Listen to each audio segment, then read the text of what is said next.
Contractor involved in construction site tragedy is suspended from bidding for government projects. Philippines removes floating barrier installed by Chinese ships in disputed area of the South China Sea. Joe Biden hosts second summit for Pacific Island leaders.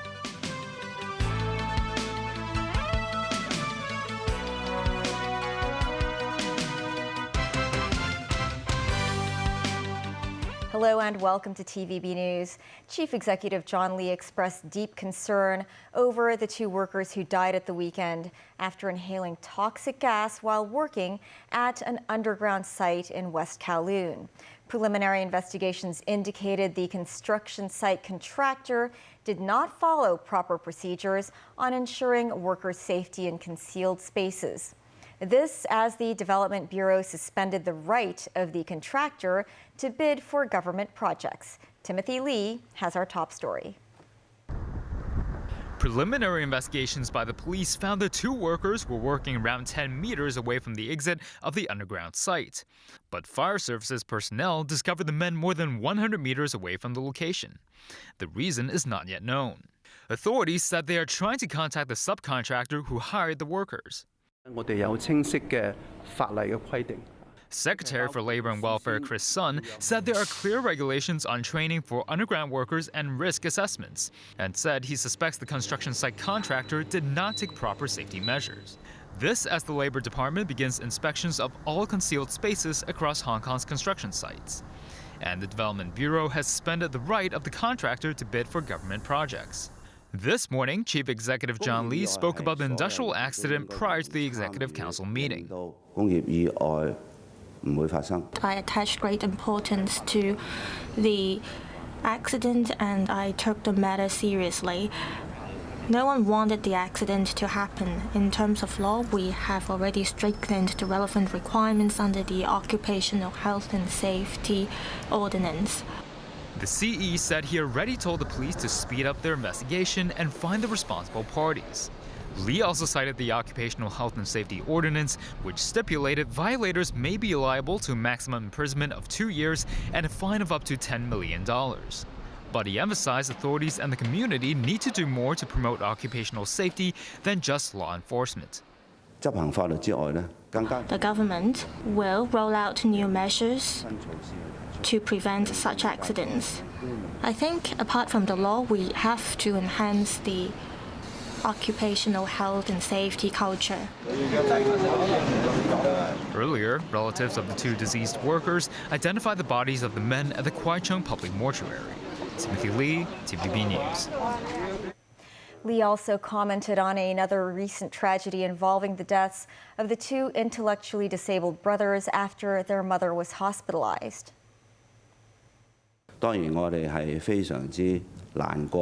We're all saddened by such incident. We attach importance to support given to carers. Apart from giving support to carers, we have to see whether there are any hidden cases that require our support. I believe at the community level, we should also learn about whether there are families who need help. And therefore, the district care teams come into play. With the improved district council governance.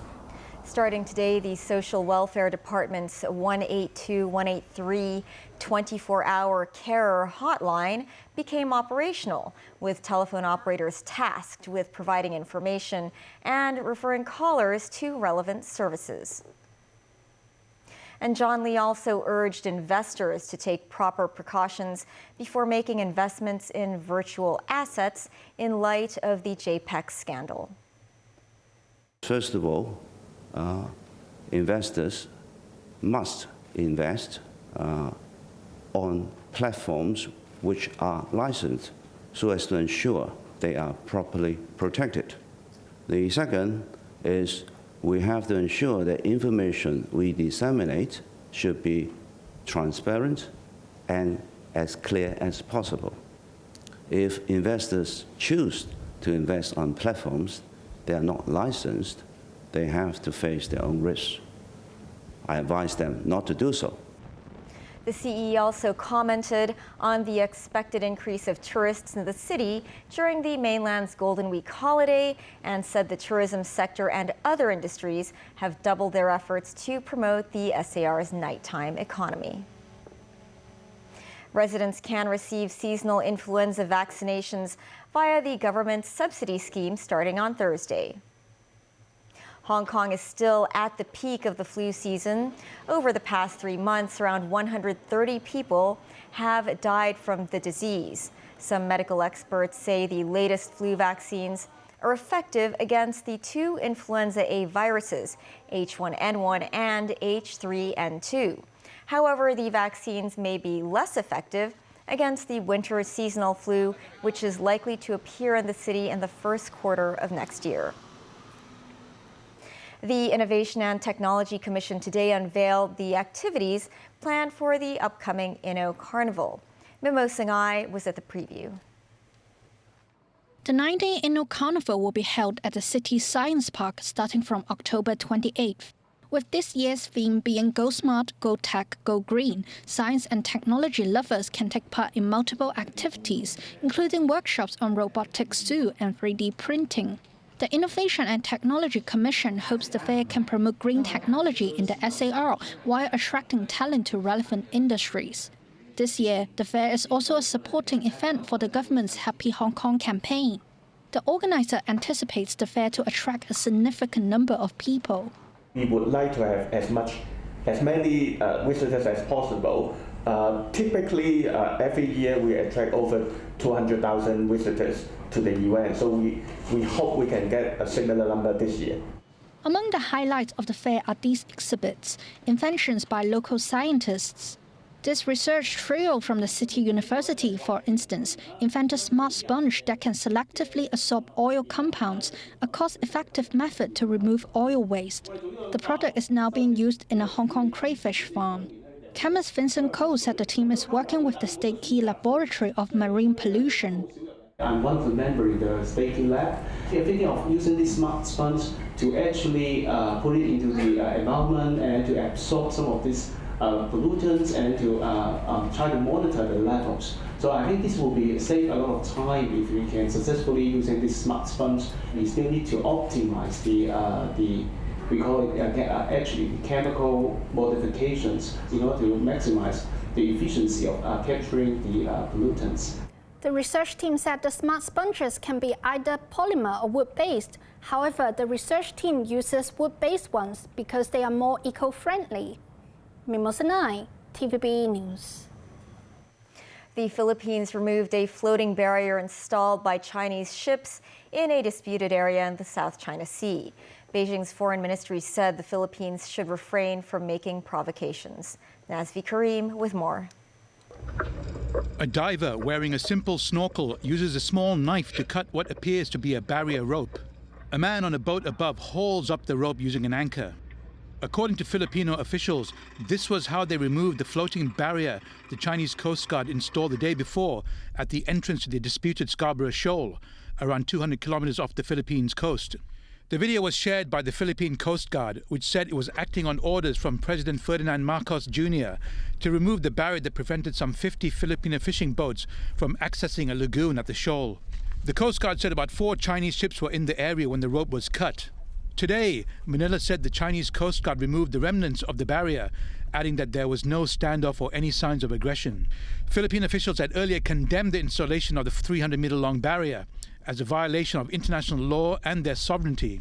It's the latest flare-up in long-simmering territorial disputes in the busy and resource-rich waterway.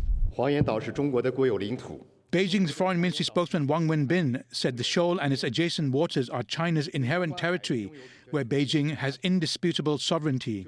He said Filipino vessels trespassed into the waters without China's permission on September 22nd, and that China's Coast Guard stopped and warned the ship in accordance with the law while showing restraint. The Philippines, Vietnam, Malaysia and Brunei among the Southeast Asian nations taking claims to waters in the region. Nazvi Karim, TVB News. President Joe Biden hosted Pacific Island leaders for a second White House summit in just over a year on Monday. It is part of a charm offensive into a region Washington considers strategically crucial as the U.S. recognized two small island nations. Tracy Furness reports.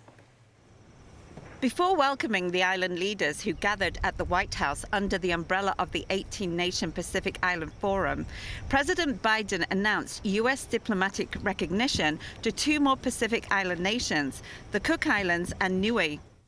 Secretary of State Antony Blinken took part in a signing ceremony with Cook Island Prime Minister Mark Brown.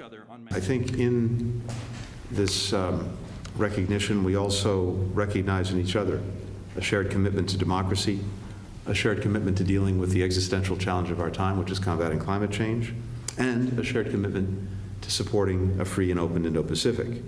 Blinken also participated in the signing ceremony with Niue's Premier Dalton Tagalagi. The United States promised the Pacific region money for infrastructure development, including improving internet connectivity via undersea cables and $200 million to fund projects aimed at mitigating the effects of climate change. The United States committed to ensuring the Indo-Pacific region that is free, open, prosperous, and secure.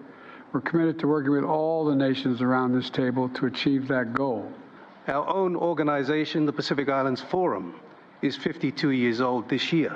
We have an opportunity here, as the Pacific Islands Forum and as the United States, to develop our partnerships for prosperity.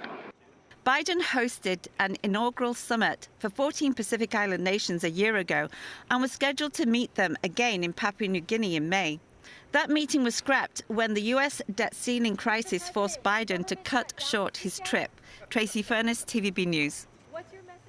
Beijing has released a white paper titled A Global Community of Shared Future, China's Proposals and Actions.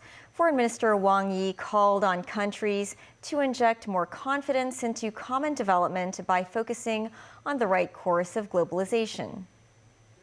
Wang, also a member of the Political Bureau of the Communist Party of China's Central Committee, said countries should oppose decoupling, countries should resist protectionism and unilateral sanctions, Wang added, calling for reasonable and transparent global economic and trade rules. He said China will host the Third Belt and Road Forum for International Cooperation in October and is ready to work with all parties for common development and cooperation. Still ahead, Palace Museum will open exhibition on archaeological discoveries from Sichuan province. Teenager jailed for 11 years for drug trafficking. And rare military parade in South Korea involving over 4,000 soldiers.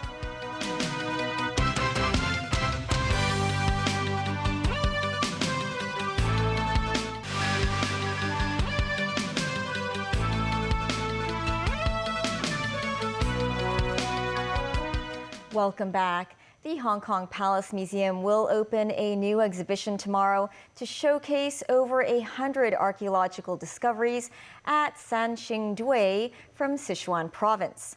Over half of them are excavated recently, with many being shown for the first time outside Sichuan. Sharon Tang reports. Traveling through 3,000 years of history, standing here at the Hong Kong Palace Museum is this huge bronze beast statue that was only unearthed last year. A holy tree had also been carved on his chest, which reflects people's admiration for trees in ancient times. This is the first time tools that play a pivotal role in temples were shown to people outside of Sichuan. When it comes to Sanxingdui artifacts, the alien-like masks are perhaps their signature. They were uncovered 2 years ago. 70 centimeters tall and 1.3 meters wide, these bronze masks are the biggest and the most well-preserved of their kind.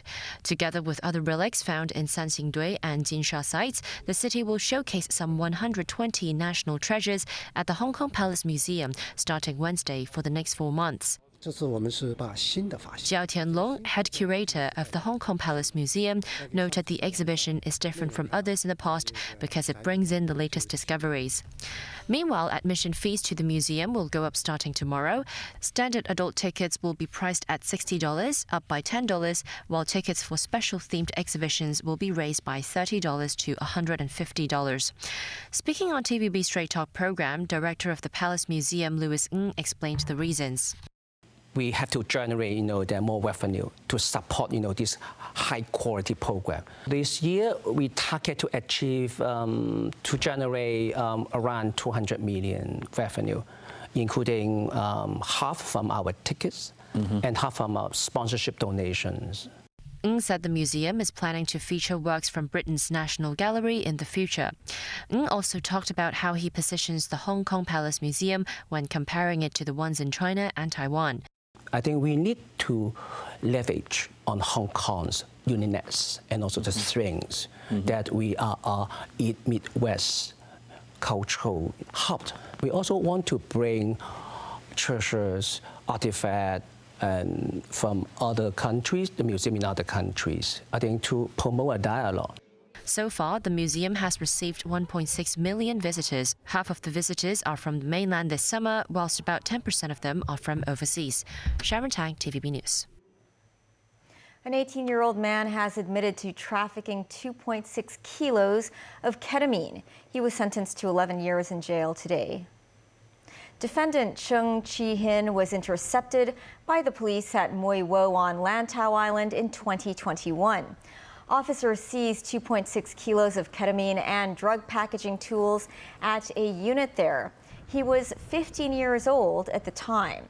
Chung admitted to one count of trafficking dangerous drugs, adding he wanted to get easy money at a time when his family was in a difficult financial situation. High Court Judge Judiana Barnes said she agreed that the teenager was not the mastermind and he was only in charge of packaging and delivering drugs. She sentenced him to 11 years behind bars after considering his guilty plea. The mainland's high-speed rail has further extended its fast network. The new line from Guangzhou to Shanwei started running today. Sakura Ip was there for the first ride. The first train departed from Guangzhou Dong Station at 8:30 this morning, along with a welcoming performance, food and souvenirs. With a top speed of 350 kilometers an hour, it took 1 hour and 13 minutes to arrive at the destination Shanwei, which is about half the journey time compared with the trip on the Xiamen-Shenzhen Railway. Passengers Miss Ji, who travels between Guangzhou and Shanwei almost once a week, said she would undertake the journey more frequently with the new route to visit France.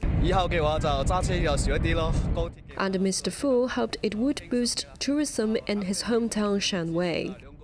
Speaking of Chaoshan, what comes to mind is their food.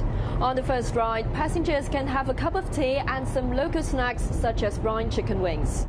For some trains, there are 8 stops throughout the 200 kilometers route, with 7 of them new. Looking ahead to the Golden Week, the train captain expects the train to carry 500,000 visitors during the 12-day holiday in the Guangdong region. Sakura Ip, TVB News, Guangzhou. South Korea put on a show of force with about 4,600 soldiers, along with more than 300 U.S. troops parading through the streets of Seoul today. The parade showcased tanks, missiles, and other weapons to display Seoul's readiness for combat. It comes as concerns grow that North Korea is seeking Russian help in expanding its nuclear arsenal in return for supplying Moscow with conventional arms for its war with Ukraine. This as South Korea, China, and Japan agreed to hold a summit among their leaders in the near future. In his first public appearance since he was indicted on Friday, U.S. Democratic Senator Bob Menendez has refused to resign. He denied wrongdoing after prosecutors charged him with taking bribes. This report from NBC News. A defiant Senator Bob Menendez walked in to face a crush of cameras as an accused criminal. When all the facts are presented, not only will I be exonerated, but I still will be the New Jersey's senior senator. Slamming prosecutors' case. The allegations leveled against me are just that, allegations. Allegations of an illegal bribery scheme. According to the indictment, the New Jersey Democrat and his wife took gold bars, a Mercedes, and piles of cash to help 3 New Jersey businessmen and the Egyptian government. Menendez explaining the nearly $500,000 in cash prosecutors found stuffed in his jacket pockets and elsewhere around his home this way.